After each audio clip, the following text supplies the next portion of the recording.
안녕하세요. DJ 사나입니다. 오늘의 사연 시작해 보겠습니다. 세상을 살다 보면 뜻밖의 순간에 찾아오는 기묘한 인연들이 있죠. 평범한 하루의 반복 속에서 문득 스쳐간 인연이 실은 오래전부터 조용히 얽혀 있었던 운명의 실타래였다는 걸 알게 될 때, 그건 말로 설명할 수 없는 충격과 혼란을 안겨줍니다. 오늘 제가 들려드릴 이야기는 바로 그런 믿기 힘든 인연의 교차점에서 시작된 이야기입니다. 그 이야기를 지금부터 천천히 풀어볼게요. 꼭 끝까지 함께 들어주세요. 전 어릴 적부터 엄마와 단둘이 살아왔어요. 화물차 운전기사였던 아빠는 제가 초등학교 5학년이 되던 해 사고로 세상을 떠나셨어요. 그날 이후 저희 집엔 말 그대로 정적만 감돌았죠. 아빠 없는 빈소를 지키던 엄마는 제대로 눈물조차 흘리지 못하고 초조하게 장례 절차를 챙기셨어요.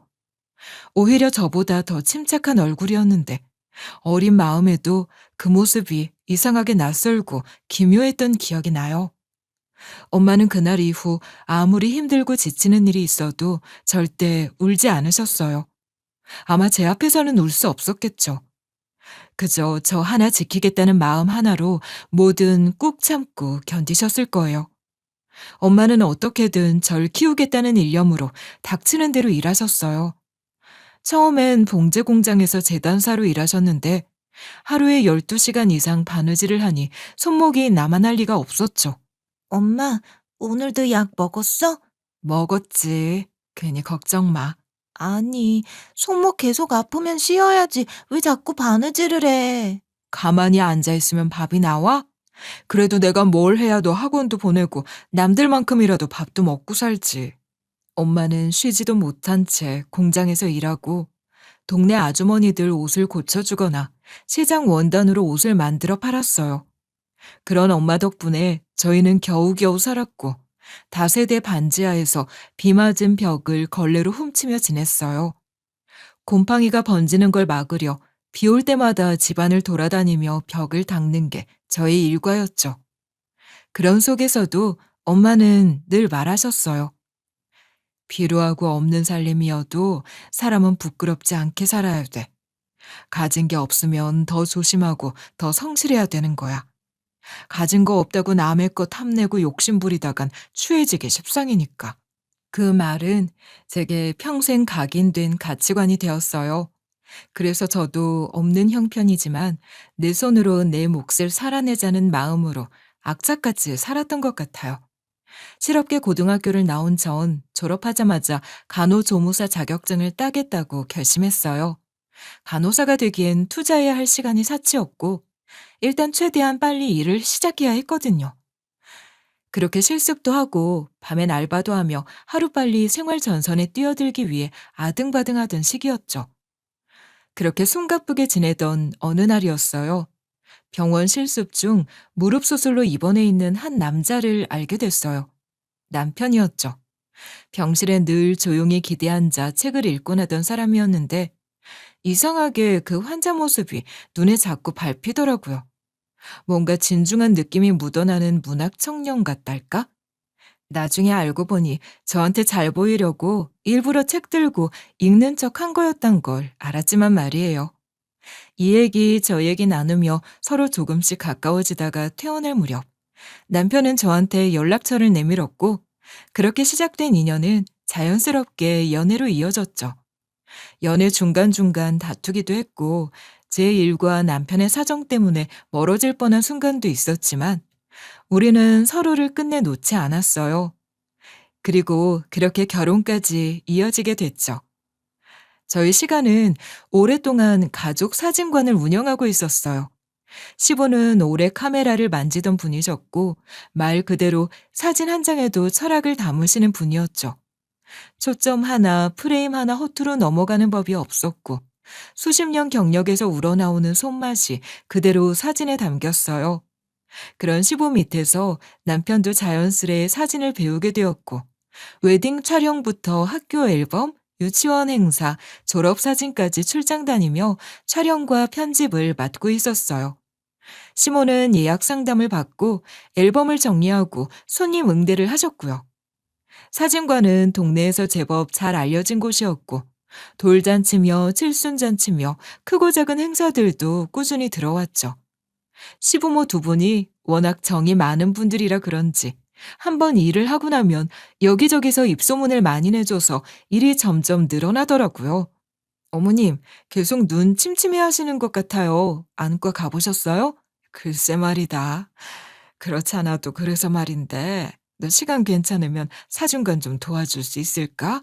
아이를 낳고 난 뒤로 간호조무사 일을 쉬고 있을 당시라 자연스럽게 사중간 일을 거들게 됐고, 시모 옆에서 예약 기록도 정리하고 손님 맞이도 하고 앨범 넘기는 일도 하면서 저도 사진관의 일원이 됐죠. 참 든든하다. 우리가 며느리 복은 진짜 타고났나 봐. 안 그래, 여보? 그럼. 아, 무슨 말씀이세요? 저야말로 시부모님 복은 제대로 타고났는데요. 누가 들으면 아부라고 할지 몰라도 전 정말 거짓 없이 그랬어요. 시부모 두 분은 인정 많고 따뜻한 분들이셨고 딸처럼 절 챙겨주셨어요. 제가 힘들까 아기도 잘 봐주시고 제가 아플 때면 간호도 해주시고 그런 정이 쌓이다 보니 저도 자연스럽게 시가 가족 안에 녹아들 수 있었죠. 하지만 어느 집이든 꼭 골칫덩어리인 존재 하나씩은 있게 마련이잖아요. 저의 시가의 경우엔 그게 바로 시숙이었어요. 시숙은 한마디로 집안의 망나니 그 자체였습니다. 결혼은 한 번 했었다가 금세 이혼했고, 이혼한 이유는 도박의 여자 문제였다고들 하더라고요. 이후로도 뭐 하나 제대로 하는 일이 없었어요. 한다는 일마다 실패하고 돈 없다고 부모님께 손 벌리기 일쑤고 밤이면 노름에 술에 절어 사는 날들이었죠. 시부모 두 분은 아들이라고 보듬어 주다가도 지쳐 나가 떨어지기 직전이었고 명절에는 친척들 물음에 말을 돌리기 바쁘셨죠. 이번 추석엔 그냥 우리끼리 조용히 보내자.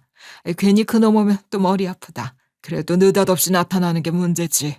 실제로 시숙은 늘 예고 없이 나타났어요. 친척들 다 모인 자리에 벽나발 불며 불쑥 들어와서는 제사상 앞에서 갑자기 고함을 지르며 시부모께 욕을 해대고 저희 남편에게도 막말을 해댔어요. 야, 이 새끼야. 사진관 물려받으니까 좋냐? 좋냐고, 이 새끼야. 네 형은 지금, 형, 제발 적당히 좀 해. 왜 또 시작이야? 아휴, 저 집 장남 또 시작이구먼. 그런 싸움은 거의 매번 벌어졌고 늘 분위기를 망쳤죠. 사실 실숙은 초면부터 절 불편하게 했던 사람이었어요. 아, 명수 이놈 눈은 확실히 있네. 본매가 그냥 죽이네. 그놈 아주 밤마다 코피 좀 터지겠는데? 초반이니 최대한 웃으며 넘기려 했지만 말투도 눈빛도 불쾌했어요. 시숙만 아니었어도 고소를 하든 정강이를 갈기든 했을 거예요. 하지만 문제는 그게 끝이 아니었다는 거죠. 명절에 술이 올라오면 장난이라며 어깨를 툭툭 치기도 하고 심지어는 허리를 휘감듯 손을 올리려는 적도 있었어요. 여보, 나 아주버님이랑 불편해서 진짜 도저히 못 있겠어. 웬만하면 참으려고 했는데 도저히 안 되겠어. 그 자식이 진짜 내가 한번 확실히 말해야겠다. 그날 밤 남편은 시숙에게 거세게 항의했고 둘은 결국 큰 말싸움을 벌였어요. 그 일 이후로 시숙은 제게 대놓고 혐오감을 표하며 술에 취해서는 반말에 막말까지 하더군요. 너 그 새끼한테 뭐라고 일을 털었냐? 이러시는 거 불쾌해요. 선 좀 지켜주세요. 아이고 무서워라. 착하게 생긴 년이 독하게 굴면 원래 더 호기심이 가는 법인데. 그럴 때마다 속이 뒤집히는 걸 참느라 진이 다 빠졌어요. 그런 인간이 가족이라니. 마음 한켠은 늘 시부모가 안쓰럽기도 했죠. 그러는 사이 사진관 일은 점점 바빠졌어요. 졸업앨범 시즌과 웨딩, 돌잔치 예약이 겹치는 겨울부터 봄 사이 남편은 거의 매일같이 현장 촬영과 편집을 병행하며 바쁘게 뛰어다녔죠. 촬영 갔다 오면 바로 컴퓨터 앞에 앉아 밤 늦게까지 앨범 편집에 매달렸고 눈밑은 점점 짙은 그늘이 생겨났어요. 그래도 남편은 내색하지 않았고 저와 딸이 자는 틈에 몰래 라면을 끓여 먹으며 잠시 눈을 붙이곤 했어요. 이 시즌만 넘기면 좀 한가해질 거야. 여름엔 돌잔치도 뜸하니까 그때 우리 셋이서 여행 한번 가자. 당신 이렇게 힘들어서 어떡해? 난 당신이랑 유나 얼굴 보면 힘나잖아. 괜찮아. 그런 남편이 고맙기도 하고 안쓰럽기도 했어요. 힘들 텐데도 불평 한마디 없이 가족을 위해 뛰는 모습이 얼마나 믿음직했는지 몰라요. 딸도 아빠만 보면 방긋 웃었고 남편은 늘 그런 딸을 번쩍 안고 빙빙 돌리며 힘을 얻곤 했어요. 시숙이 연락이 뜸해지며 그 덕에 평온하고 분주하게 흐르던 어느 날이었습니다. 그날도 남편은 아침 일찍 카메라 가방을 둘러매고 나가면서 말했어요. 오늘은 진짜 늦을 것 같아. 저녁 먹고 자고 있어. 유나랑 잘 지내고 있어? 여보, 갔다 올게. 늦더라도 조심히 와. 커피 너무 마시지 말고. 알았지? 그런데 갑작스런 전화가 걸려왔어요. 시숙이 경찰서에 잡혀있다는 연락이었고 시부모 두 분도 저희 부부도 놀라 곧장 달려갔죠. 피해자분은 현재 안면 골절과 코뼈 골절로 병원에 입원해 계십니다. 현장 CCTV와 목격자 진술로 피의자가 특정되었고 현재 술에 취한 상태에서 폭행을 가한 사실이 명백합니다. 머리가 띵했어요. 몇 달간 연락조차 없던 시숙이 그것도 나이트클럽에서 싸움 끝에 사람 얼굴을 때려 병원에 실려보내고 경찰서에 붙들려 있다니. 그 나이 먹고 무슨 추태인지. 게다가 피해자 측은 시숙과 알던 사이였고 여자 문제로 감정이 상했다고 하더군요. 그런 원한 탓인지 피해자 쪽은 합의는 절대 없다며 강경하게 나오고 있었고 심지어 때린 수위가 높다 보니 살인미수로 고소를 준비 중이라고 했어요. 망나니 아들 탓에 시부모님은 충격을 받으셨고 시부가 피해자를 찾아 무릎까지 꿇고 치료비와 위자료를 제시하며 합의를 시도했지만 상황은 여의치 않았어요. 피해자 가족도 이미 단단히 각오한 상태였고 시숙은 오히려 반성은커녕 경찰 조사에서도 헛소리만 늘어놓으며 사태를 더 악화시키고 있었죠. 그 와중에 남편이 결국 나섰어요. 자신이 직접 중개하겠다고 피해자 측과 이야기하겠다고. 하지만 남편이라고 무슨 힘이 있었겠어요. 게다가 사진과는 한창 바쁜 시즌이었고 남편은 몇 달간 쉬지도 못한 상태였거든요. 내가 가볼게. 지금 이대로 뒀다간 진짜 형 감옥 간다. 여보, 당신 상태가 지금 그럴 때야? 오늘도 새벽 3시까지 편집했잖아. 그래도 어떡해. 아무리 꼴 보기 싫고 열받아도 형은 형인데. 그렇게 남편은 새벽에 편집 마감하던 작업을 내려두고 경찰서와 병원을 오가며 중재에 나섰어요. 중간에 합의서를 준비하고 피해자 가족에게 사과하고 이리저리 뛰어다니며 설득했어요.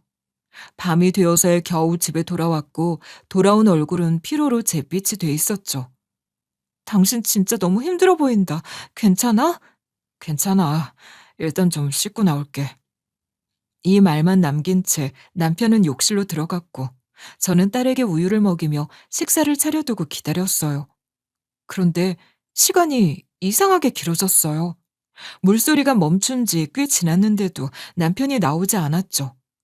불길한 예감에 욕실 문을 열었고 그 순간 숨이 멎는 줄 알았어요. 남편은 욕실 바닥에 쓰러져 있었고 얼굴은 창백한 채 의식이 없었어요. 여보, 정신 차려봐! 곧바로 119에 신고했고 남편은 응급실로 실려갔어요. 검사 결과는 남편에겐 심근 손상이 있었고 장기간 누적된 피로와 스트레스로 심장에 과부하가 걸린 상태였다고 하더군요. 의료진은 당분간 절대 안정을 취해야 한다고 했고 집중 치료실로 옮겨졌죠. 며칠간 남편은 안정을 취하며 조금씩 호전되는 듯 보였어요. 저도 조금은 안심하려던 참이었고 시부모도 병실에서 번갈아가며 남편을 지켰어요. 딸은 시모가 데리고 있었고 저는 병원에서 남편 손을 꼭 붙잡고 있었어요. 여보, 일 그만 좀 해. 제발 좀 쉬어. 아무리 사진관이 중요해도 당신 건강이 더 중요하지. 알겠어. 이번엔 진짜 반성했어. 우리 가족을 지켜야 하는데 내가 무슨 정신이었는지. 이제부터라도 건강 지킬게. 걱정 마, 여보. 하지만 그 약속은 끝내 지켜지지 못했어요. 새벽녘, 갑작스럽게 남편은 심정지를 일으켰고 응급처치에도 불구하고 다시 일어나지 못했습니다. 장례는 조용히 간소하게 치렀어요. 가까운 지인들과 가족들만 참석했고 모두가 깊은 슬픔에 잠겨 있었죠. 그런데 그 자리에 수레저러 비틀거리며 시숙이 나타난 거예요. 그런데 그 입에서 무슨 말이 튀어나왔는지 아세요? 여우 같은 년. 내가 처음부터 니년 맘에 안 든다 했어. 네가 명수 죽인 거야, 이년아. 결혼한 지 얼마나 됐다고. 이 남편 잡아먹은 구미호 같은 년. 순간 장례식장이 싸늘하게 얼어붙었어요. 사람들은 조용히 숨을 죽였고 저는 할 말을 잃었죠. 그리고 그때 시모가 벌떡 일어나 시숙의 뺨을 후려쳤어요. 찰싹. 고요한 장례식장에 울리는 소리에 모두가 놀랐죠. 어디서 행패야? 명수 죽은 게 왜 유나 엄마 탓이야? 네 탓이지? 너 때문에 걔가 얼마나 뛰어다녔는데 그런 소리 하려면 꺼져! 인간 같지도 않은 놈. 자식이고 뭐고 너랑은 오늘로 끝이다. 이제 우리 가족 아니다. 앞으로 2번 다시는 내 앞에 나타나지 마라. 난 자식 없는 셈 치고 살 테니. 그날 이후 시숙은 가족들에게서 완전히 외면당했어요. 시부모 2분은 시숙을 마음에서 완전히 닫아버렸죠. 그런데 남편이 세상을 떠나고 나니 저와 시가 사이도 참 어정쩡해지더라고요. 아무도 말은 안 했지만 다들 알았을 거예요. 그분들도 저도 더는 예전처럼 지낼 수 없다는 거려. 장례를 마치고 얼마간 마음이 정리된 후 시부모 2분이 조용히 절 부르셨어요. 지영아, 이제는 너도 네 길 찾아가야지. 어머님, 아버님, 보험금이랑 집 다 네 앞으로 돼 있으니 그냥 가져라. 명수도 네가 잘 살길 바랄 거다. 우리도 그래. 유나 잘 키우고 힘들면 언제든 찾아와. 우린 아직 널 딸처럼 생각하니까. 그 말에 눈물이 왈칵 쏟아졌어요. 참 드물게도 제 시부모 2분은 너무나 좋은 분들이었어요. 그런 분들을 두고 나오는 건 쉽지 않았어요. 하지만 계속 같이 지내는 것도 결국 서로에게 상처만 되는 일이었어요. 아침에 밥을 먹다가도 요나가 웃다가도 괜히 울컥하는 눈빛이 오가고 남편 얼굴이 자꾸 겹쳐 보이니까요. 그래서 전 결국 2분을 떠나게 됐습니다. 우리 서운하게 생각 안 해. 마음은 다 알아. 대신 몸 조심하고 연락은 꼭 하고 알았지? 네, 아버님. 죄송하고 감사해요. 그렇게 전 딸 손을 잡고 다시 세상으로 나왔어요. 보험금이 있긴 했지만 그건 딸의 장례를 위해 뒀어요. 남편의 죽음으로 받게 된 그 돈에 차마 손대고 싶지 않았고 어떻게든 제 손으로 벌어서 아이를 키우고 싶었죠. 그래서 전 다시 생활전선으로 나섰어요. 낮에는 간호조무사 일, 밤에는 파출부 일까지 뛰었어요. 하루는 14시간 넘게 일한 날도 있었고 몸은 천근만근이었지만 딸을 위해 버텼죠. 그러던 어느 날 파출부 업체에서 장기 계약건이 하나 들어왔다는 연락을 받았어요. 시급이 높은 데다 근무 환경도 괜찮다고 했고 저는 단번에 지원했어요. 그렇게 나가게 된 곳은 유명한 부촌에 있는 단독주택이었어요. 대문부터 남달랐고 정원이 정리된 모양새부터 평범한 집은 아니라는 게 한눈에 보였죠. 그 집에 사시는 분은 70을 훌쩍 넘긴 여자분이셨고 과거에 자수성가로 회사를 일군 여성 CEO라고 들었어요. 딸을 혼자 키우며 산다니 젊은 나이에 참 대단하네요. 일하면서 힘들면 언제든 얘기해요. 저는 그런 거 이해 못하는 사람 아니에요. 감사합니다.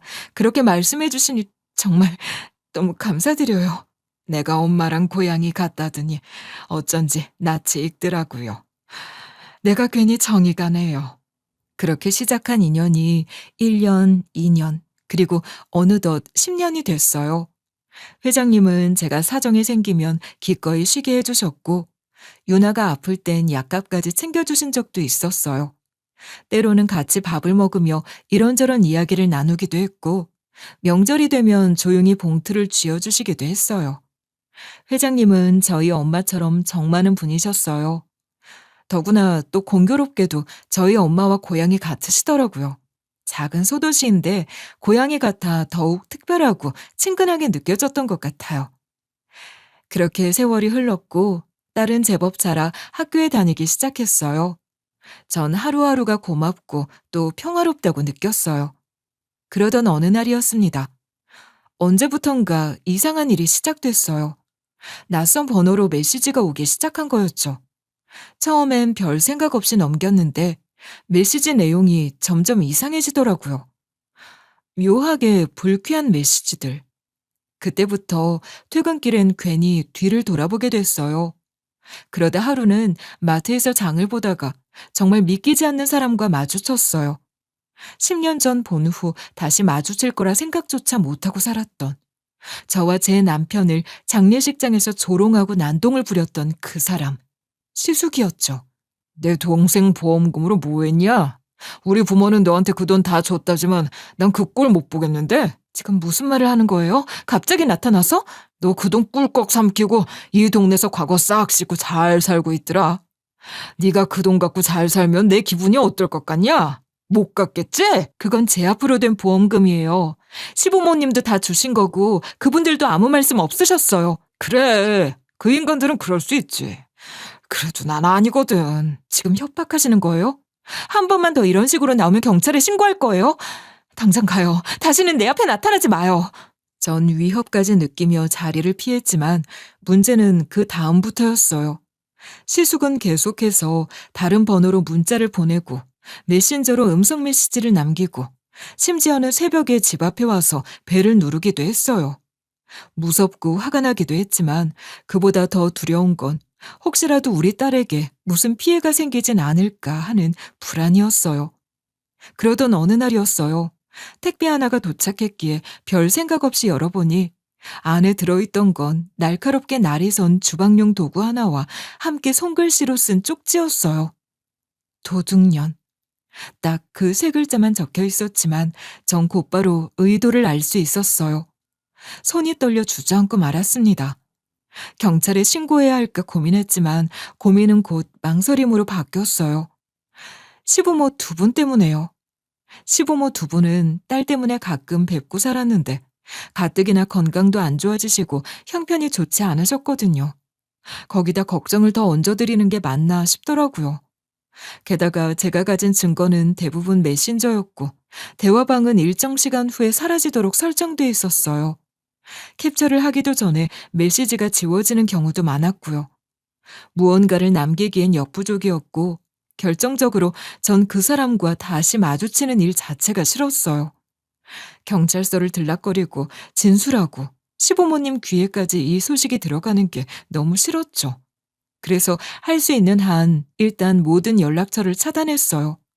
외출도 최소한으로 줄이고 퇴근도 늘 저녁 전후로 맞추고 딸도 조심시켰죠. 하지만 시숙의 협박은 시간이 지날수록 점점 더 집요해졌어요. 처음엔 그저 불쾌하고 기분 나쁜 문자 몇 통 정도였지만 나중엔 마치 제 일상 전체를 꿰뚫고 있는 사람처럼 구체적인 장소와 동선을 언급하며 위협을 해오기 시작했죠. 하루는 장을 보고 돌아오는 길에 문자를 받았습니다. 마트에서 장 보는 거 보니 딸 줄 건가 봐. 유나 걔도 많이 컸던데. 문자를 보는 순간 손에 들고 있던 장바구니를 떨어뜨리고 말았습니다. 제 딸에 대한 얘기까지 하는 이상 더는 참을 수가 없다 싶었죠. 전 결국 경찰서로 향했습니다. 수사관은 제 얘기를 조심스레 들으며 몇 가지 절차적 질문을 했고 제가 보여준 문자 메시지, 음성, 택배 사진들을 일일이 확인했어요. 그 뒤로는 시숙의 실명을 확인하고 연락처와 과거 관계, 그리고 마주친 장소 등을 자세히 기록했죠. 말씀하신 내용은 분명 불쾌하고 위협적으로 느껴지셨을 겁니다. 다만 현실적으로는 법적으로 조치를 취하기가 어렵습니다. 왜요? 이런 택배까지 받았는데요? 택배에 적힌 이름이 가짜로 확인됐고 택배 접수 지점에서도 CCTV가 사각지대라 추적이 어렵네요. 실제로 피해가 발생한 게 아니라면 강제적인 조치가 어렵고요. 현재로선 피해자 보호 요청을 등록해두는 정도가 가능합니다. 그럼 제가 뭔가 당하고 나서야 조치를 받을 수 있다는 말씀이세요? 저희도 정말 안타깝지만 법적으로는 그렇게 됩니다. 죄송합니다. 다만 혹시라도 몸에 위해가 가해질 가능성이 있다면 112 긴급신고 체계를 이용해 주십시오. 말을 마친 수사관은 안타깝다는 눈빛으로 절 바라봤지만 그 눈빛 하나로는 제가 느끼는 무력감을 덜어주지 못했어요. 법이란 게 대체 누구 편인지, 이대로 누가 날 해쳐도 아무도 막을 수 없겠구나 싶은 허탈감이 몰려오더군요. 거기다 그보다 더 화가 났던 건 따로 있었어요. 이 일을 엄마가 알게 되셨다는 거예요. 원래는 말할 생각이 없었지만 이상하게 눈치를 채셨는지 제 얼굴빛만 보고도 단박에 아시더라고요. 그런데 사실 저희 엄마는 계속해서 암투병 중이셨어요.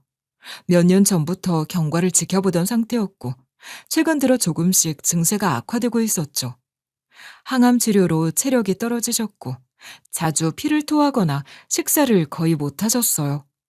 그런데 그런 엄마가 저까지 걱정하느라 더 기운이 빠지시는 걸 보면서 전 매일 죄책감에 시달려야 했습니다. 내 과부 팔자를 너한테 물려준 걸로도 모자라 이런 일까지. 아무래도 내가 무슨 벌 받는 짓을 했나 싶다. 엄마, 그런 말 하지 마. 나 아무렇지도 않아. 걱정할 거 하나도 없다고. 걱정하지 말라고 하니까 더 걱정돼. 네 낯빛이 창백한데 내가 어떻게 걱정을 안 할 수가 있니? 엄마는 제 남편이 세상을 떠났을 때도 그렇게 자책하셨어요. 저보다도 더 울었고 손을 떨면서 내 팔자를 물려줘서 미안하다는 말을 수없이 반복하셨어요. 그런 엄마에게 또 한 번 마음의 짐을 얹은 것 같아 너무 마음이 아팠습니다. 제 몸이 힘든 것보다 엄마 마음이 무너지는 걸 보는 게 더 괴로웠어요. 그러던 어느 날 병원에서 제게 그러더군요. 마음의 준비를 하라고. 검사 수치상 경과가 좋지 않고 치료 반응도 약해지고 있다고. 길어야 3달 정도라고 했어요. 그 말을 듣는 순간 병원 복도에서 다리가 풀려 주저앉을 뻔했어요. 제가 할 수 있는 일은 아무것도 없었고 전 파출 부위를 줄이기로 했어요. 병원 진료에 동행하고 엄마와 더 많은 시간을 보내기로 했어요. 아침에는 죽을 끓이고 점심엔 손을 잡고 산책을 나갔어요. 그리고 그 와중에도 회장님은 절 배려해 주셨어요. 아무 말 없이 제 근무 시간을 조정해 주시고 집으로 돌아갈 때면 장바구니에 보양식 재료를 담아주시기도 했죠. 요나 엄마, 이것 좀 챙겨가. 어머니가 몸이 많이 안 좋으시다며 가서 해드려. 감사합니다. 항상 너무 감사드려요. 그렇게 전 하루하루를 버티고 있었어요. 엄마의 숨소리가 들릴 때마다 안도했고 잠들기 전마다 깨어있음을 감사했어요. 하지만 결국 어느 새벽 공기마저 멈춰있는 듯 고요한 그 시간에 엄마는 조용히 숨을 거두셨어요. 창밖엔 아직 어둠이 남아있었고 엄마의 손은 싸늘했어요. 눈을 감은 엄마 얼굴은 고통 하나 없는 표정이었지만 저는 그 얼굴을 오래도록 쳐다보며 아무 말도 할 수 없었습니다. 오래 마음의 준비를 해왔기에 그래도 정신을 잃지 않고 장례를 준비했어요.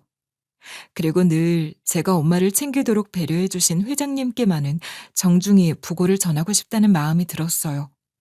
어르신이고 또 제게 은혜를 베풀어 주신 분이다 보니 문자 하나 띡 보내기보단 예의를 다하고 싶었고 감사를 담고 싶었죠. 그날 저녁 저는 조심스레 회장댁 초인종을 눌렀어요. 평소와 다름없는 단정한 차림의 회장님이 문을 열어주셨어요. 회장님, 잠시만 괜찮으실까요? 그래요. 무슨 일이에요? 말없이 작은 봉투를 내밀었고 회장님은 고개를 끄덕이며 거실로 들어가 조용히 봉투를 열었어요. 저는 문 앞에 서 있었고 봉투 안에서 부고장을 꺼낸 회장님의 손이 잠시 멈추는 걸 봤어요. 그 순간 정적이 흘렀어요. 은실, 정은실. 엄마 이름이 정말 정은실이에요? 의아해하는 제게 어머니 나이와 어린 시절 등등을 물었고 저는 엄마에게 가족이 없다는 말을 포함해 살아오신 이야기를 전했죠. 제 대답이 끝나자 회장님은 깊은 숨을 한 번 내쉬고는 그대로 말이 없으셨어요. 같이 가요. 장례식장. 제가 직접 봐야겠어요. 그 말에 전 고개를 끄덕였고 회장님은 조용히 차키를 들고 나섰어요. 이동 내내 말이 없었어요. 장례식장에 도착하자 그분은 영정 앞에서 가만히 서 있었어요. 아무 말도 하지 않은 채 무릎을 꿇고 머리를 깊게 숙였어요. 저는 옆에서 그 모습을 지켜봤고 다른 조문객들 역시 조용히 입을 다물었어요. 그런데 그 조용한 장례식장 안에서 들릴 듯 말 듯한 숨결 속에서 회장님의 흐느끼는 소리가 들려왔어요. 달아, 불쌍한 내 은실이. 이게 대체 무슨 소린지.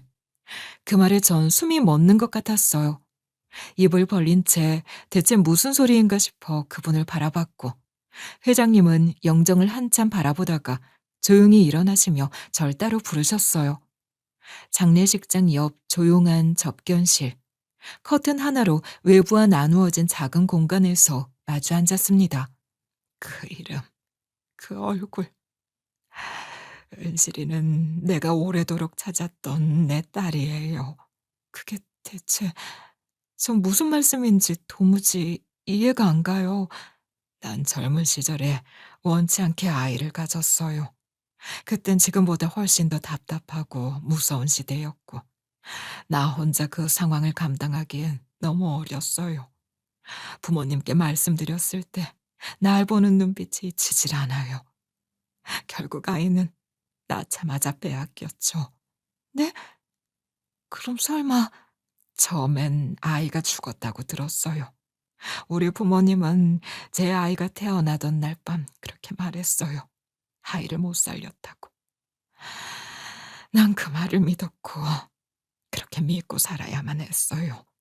회장님은 떨리는 손으로 무릎 위를 꼭 쥐었어요. 저는 숨을 삼키며 그분의 다음 말을 기다렸고, 회장님은 다시 말을 이었어요. 그런데 불과 몇 년 전이었어요. 어머니가 세상을 떠나기 직전에 나지막하게 남긴 마지막 유언이었어요. 그 애는 사실 죽지 않았다고, 몰래 입양 보냈다고. 그 말을 듣는 순간 머릿속이 하얘졌어요. 그 아이가 내 딸이 멀쩡히 살아있다는 거. 그리고 나 몰래 그렇게 어디론가 보내졌다는 사실이 세상이 무너지는 것 같았어요. 그럼 그때부터 딸을 찾으신 거예요? 그래요. 너무 늦게 알았지만 나한테 남은 시간 동안 뭔가라도 해야겠다는 생각밖에 없었어요. 입양 기록을 뒤졌고 남아있는 서류들 중에서 겨우 이름 하나를 확인할 수 있었어요. 정은실.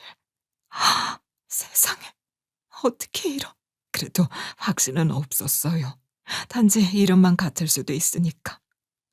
그런데 출생일자, 고향, 그 모든 게 같더군요. 게다가 그 눈매, 영락 없는 내 딸이었습니다. 어떻게 이런 일이 있을 수 있죠? 처음 유나 엄마를 봤을 때부터 이상했어요. 왠지 모를 친숙함 같은 게 있었어요. 눈빛이랄까, 말투랄까. 왠지 모르게 오래 알고 지낸 사람 같았어요. 그냥 단지 느낌이라고 생각했는데 아니었어요. 기시감이었어요. 내가 우리 딸에게 못해준 시간들, 그 아이가 살아서 어떻게 살았을까 상상했던 그 모습이 유나 엄마한테 보였던 거예요. 저는 아무 말도 할 수 없었어요. 말 그대로 아무 말도요. 그 말들이 너무 갑작스럽게 쏟아졌고 한 문장 한 문장이 전혀 상상하지 못한 방향에서 날아와 박혔기 때문에 머릿속이 하얗게 되었어요. 회장님은 그런 절 조용히 바라보다가 조심스럽게 입을 열었습니다. 내가 너무 늦었네요. 정말 너무 늦게 알았어요. 그렇게 내 딸을 낳기만 하고 품어보지도 못한 내 딸을 이렇게 먼저 앞세웠네요. 난 도대체 어디서부터 용서를 빌어야 하는 건지. 회장님은 바들바들 떨기까지 하며 한참을 우셨고 전 아무 말도 할 수가 없었습니다. 놀람, 혼란, 믿기지 않는 당혹감, 그리고 어딘지 모르게 설명되지 않는 기묘한 따뜻함과 허무함이 뒤섞여서 아무 말도 떠오르지 않았어요. 회장님이 말한 모든 것들이 사실이라면 전 지금 제 외할머니를 마주하고 있는 셈이잖아요. 장례가 끝나고 계절이 바뀌며 저희는 그렇게 회장과 고용인에서 할머니와 손녀가 되었어요. 지영아, 너무 늦은 할미 노릇이긴 하지만 그나마 남은 시간 내 딸 은실이한테 못해준 걸 너한테라도 해주고 싶구나. 허락해다오. 할머니, 전 별로 바라는 게 없어요. 친척 없이 엄마랑 혈혈단신 살아온 저한테 가족이 생겼다는 거. 저희 유나한테 할머니가 생겼다는 거 그걸로 충분해요. 아니다. 그럴 순 없어.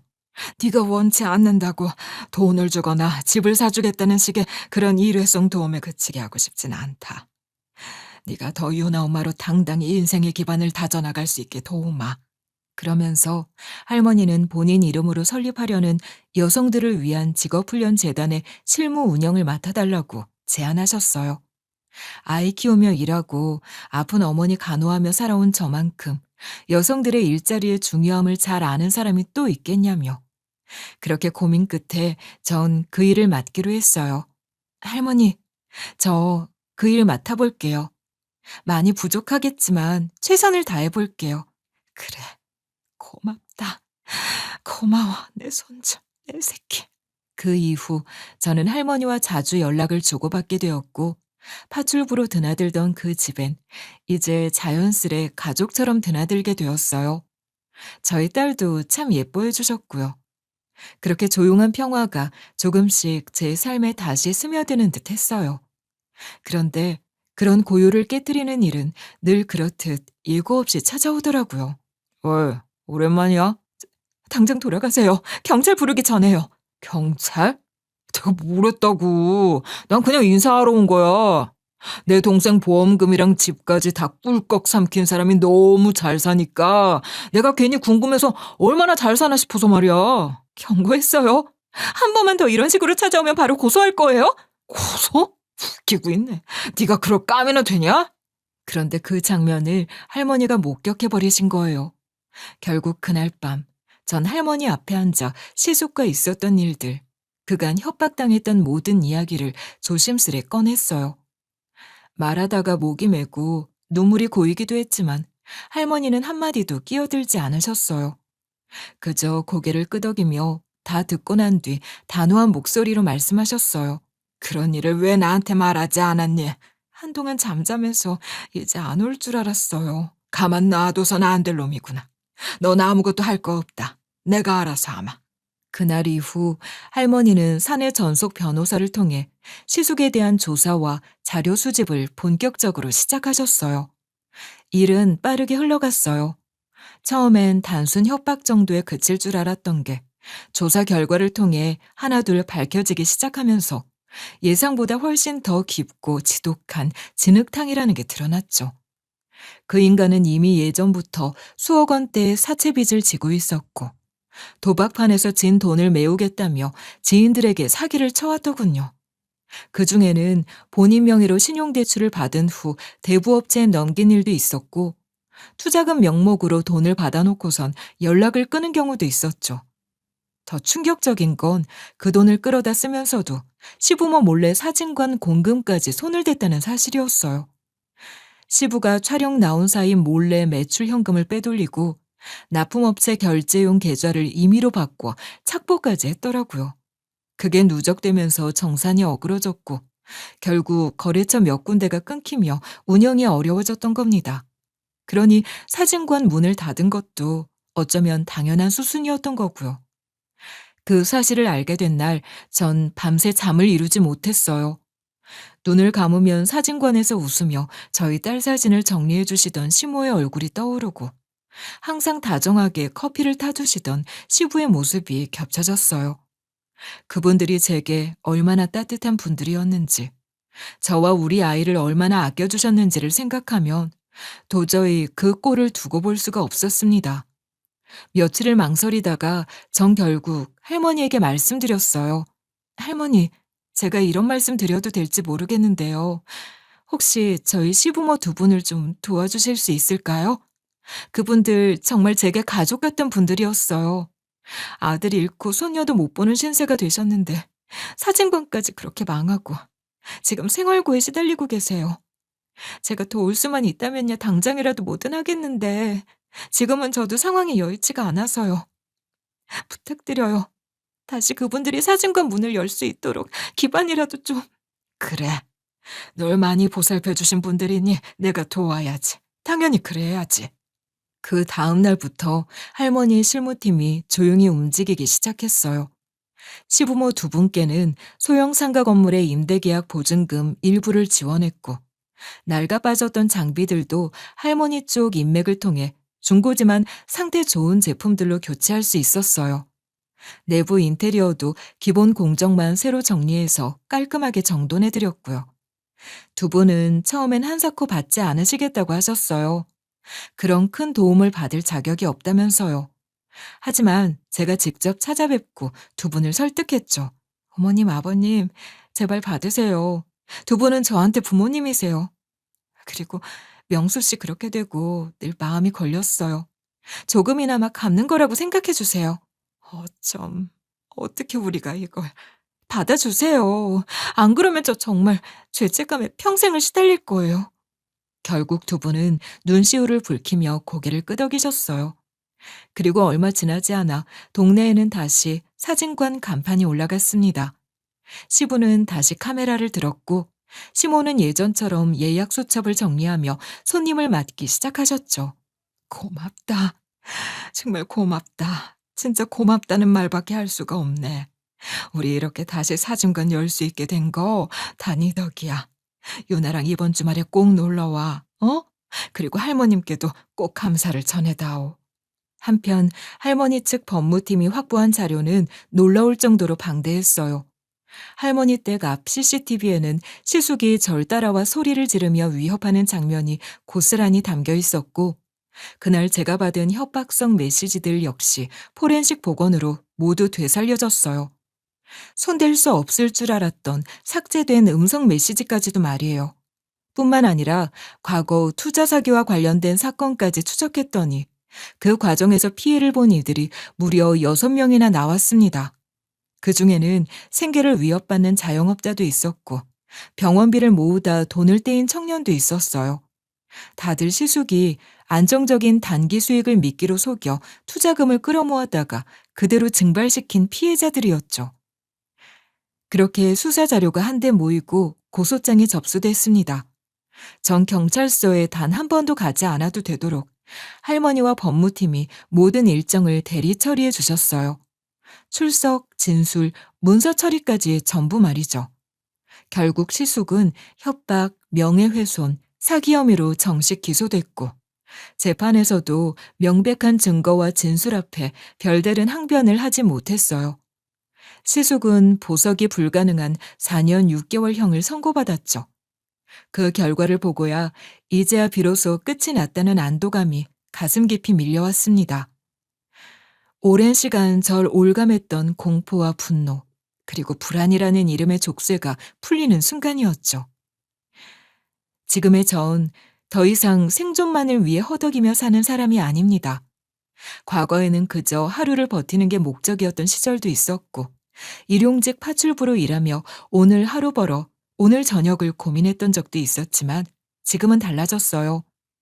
저는 지금 제가 진심으로 의미를 느낄 수 있는 일을 하며 살고 있어요.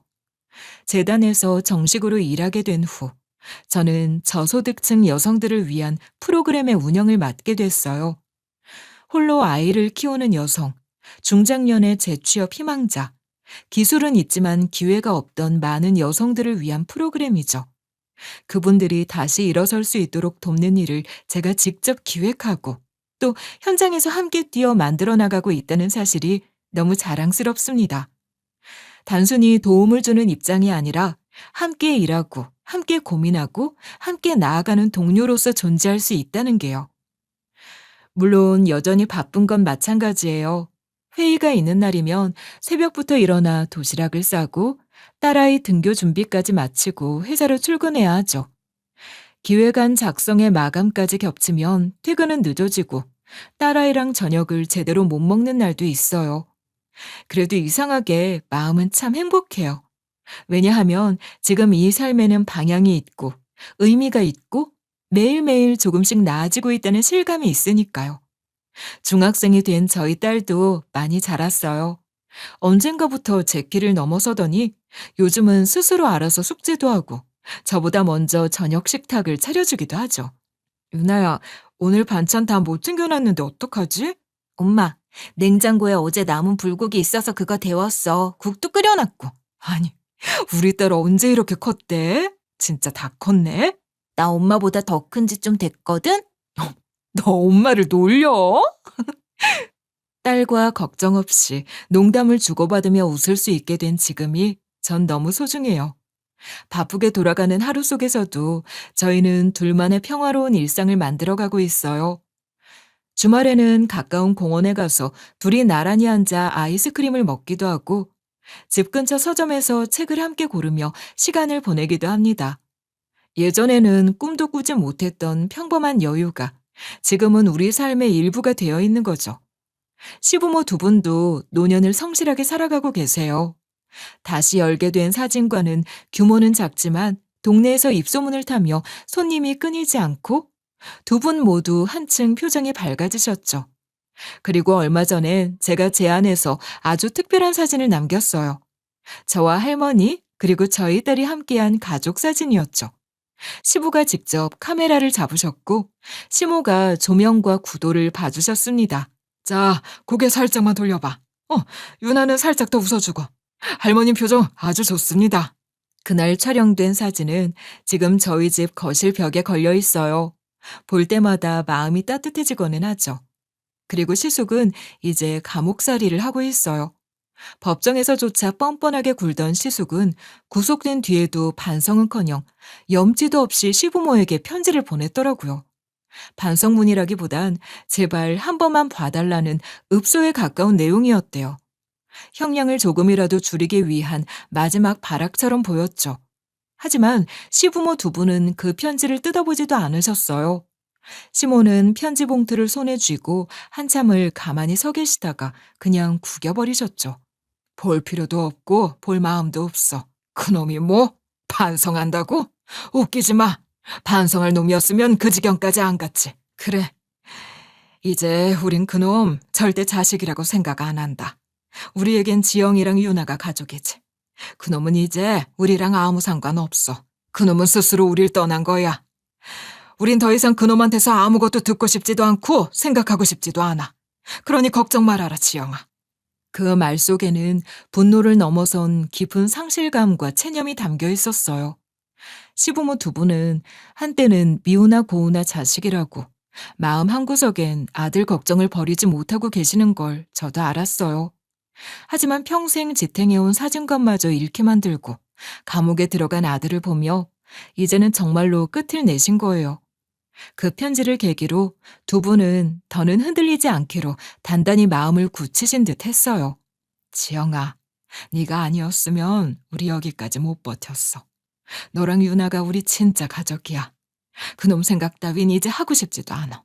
우린 더는 그놈 얘기는 안 할 거다. 앞으로도 그냥 없던 자식이다 생각하고 살 거야.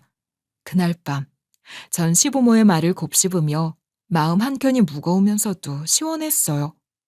오래도록 두 분의 마음속을 짓눌러왔던 굴레가 이제야 풀린 것 같았고 그분들이 진짜 가족을 향해 다시 나아갈 수 있게 된 순간 같았죠.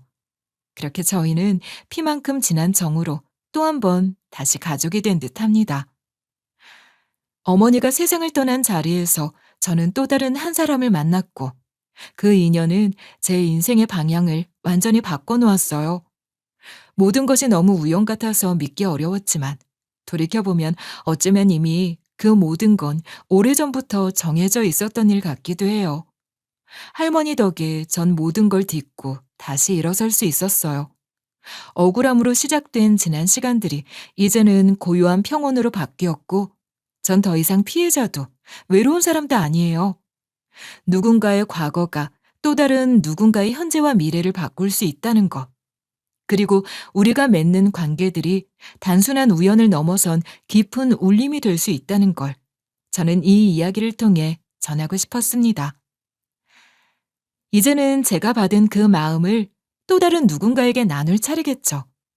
이 사연을 들어주신 여러분, 모두의 하루가 따뜻하길 진심으로 바라며 제 이야기를 함께 들어주셔서 정말 고맙습니다.